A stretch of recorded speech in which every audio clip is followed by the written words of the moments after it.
I thought these were our agencies to protect our better interests, our world, our earth, our lives. What is going on here? Who do these people work for? On April 20th, an explosion ripped through BP Deepwater Horizon drilling rig. 11 workers lost their lives. And soon, nearly a mile beneath the surface of the ocean, oil began spewing into the water. BP has taken full responsibility for cleaning up the spill in the Gulf. We will make this right. Make no mistake, we will fight this spill with everything we've got for as long as it takes. We will make BP pay for the damage their company has caused. And we will do whatever's necessary to help the Gulf Coast and its people recover from this tragedy.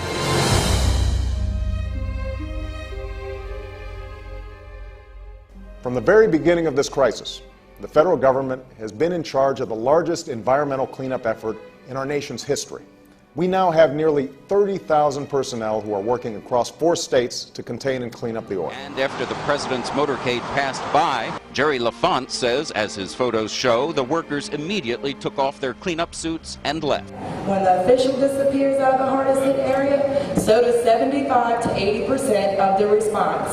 We thought that they were going to be here for a good reason, but they came in here, looks like just to make a show. When the president comes, they do a dog and pony show for him. They put busloads of people to work. The president comes on shore, touches some oil, gets back on a helicopter, flies right back over the people. They load those people back on the buses and ship them home.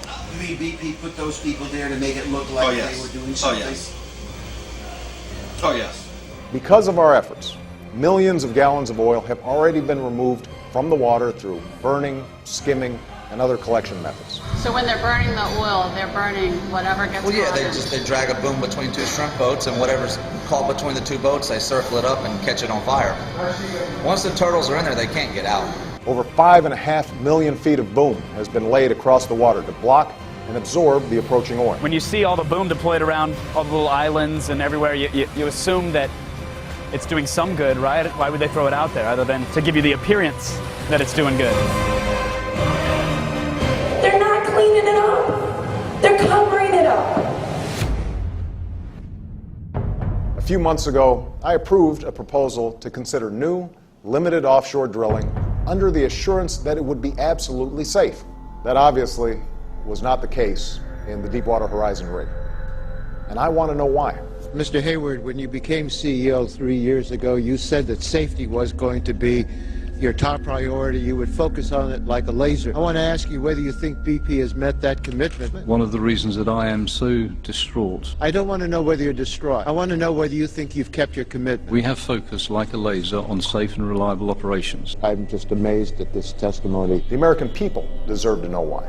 You said you were here to answer the questions of the American people. You try and tell me you have not reached a conclusion that BP really cut corners here? I think it's too early to reach conclusions with respect, Mr. Chairman. The families I met with last week who lost their loved ones in the explosion, these families deserve to know why.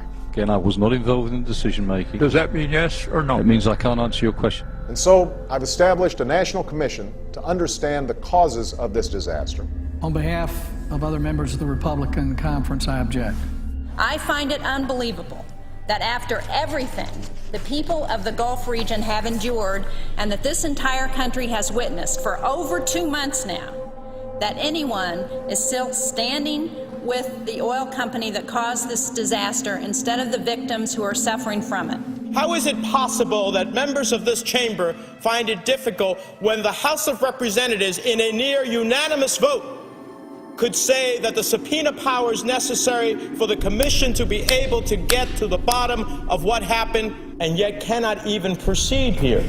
Tomorrow, I will meet with the chairman of BP and inform him that he is to set aside whatever resources are required to compensate the workers and business owners who have been harmed as a result of his company's recklessness. I think it is a tragedy of the first proportion that a private corporation can be subjected to what I would characterize as a shakedown, but I apologize. We need to get answers from BP and Transocean and Halliburton and everyone else, including the federal agencies. Not give apologies to them. Now, a mobilization of this speed and magnitude will never be perfect. So if something isn't working, we want to hear about it. Last Wednesday, BP's Chief Operating Officer Doug Suttles released a letter to the media which said, in part, BP has not and will not prevent anyone working in the cleanup operation from sharing his or her own experiences or opinions. I'm going to go and try and talk to a worker under the tent. Can I do that? No. He's on a break. You are not allowed to interview any workers. By now, you're probably familiar with cleanup crews stiff-arming the media, private security, blocking cameras. Sir, you cannot interview the workers. BP has said again and again that's not their policy, yet again and again it has happened. We've seen it.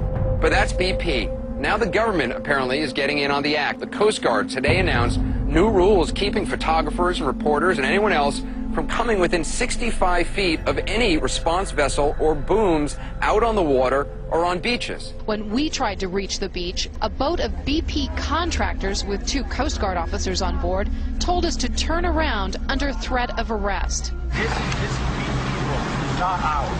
What this means is that oil-soaked birds on islands surrounded by boom, you can't get close enough to take that picture. Shots of oil on beaches with booms, stay 65 feet away. Pictures of oil-soaked booms uselessly laying in the water because they haven't been collected like they should, you can't get close enough to see that. And believe me, that is out there. Those of us down here trying to accurately show what is happening, we are not the enemy. But to create a blanket rule that everyone has to stay 65 feet away from boom and boats, that doesn't sound like transparency.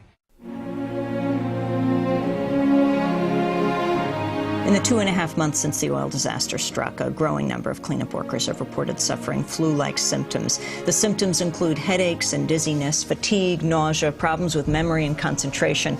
And if history is any guide, the health effects on workers involved in oil spill cleanup efforts can be deadly. CNN has reported many of the thousands who worked to clean up the '89 Exxon Valdez oil spill in Alaska have either died or become sick.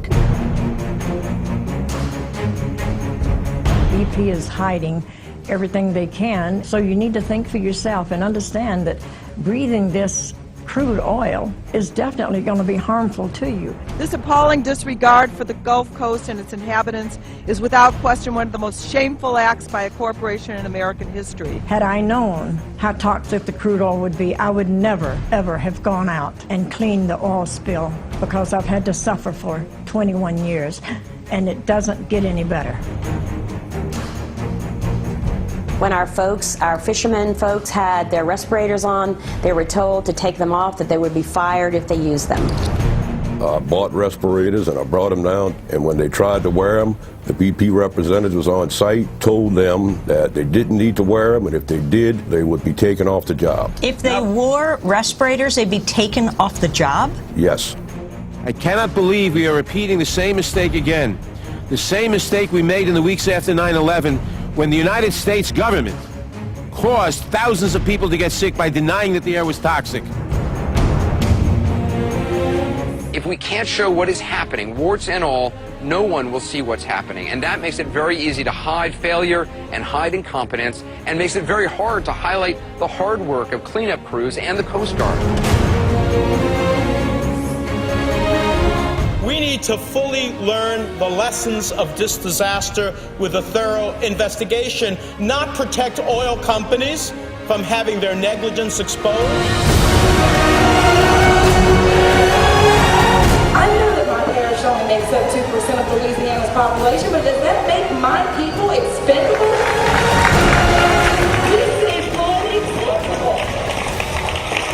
They are slowly poisoning every person that I've ever been close to in my entire life, and I'm standing here saying no more.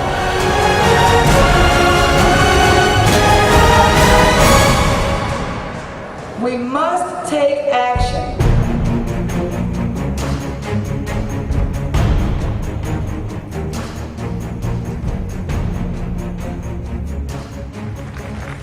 Ambassador.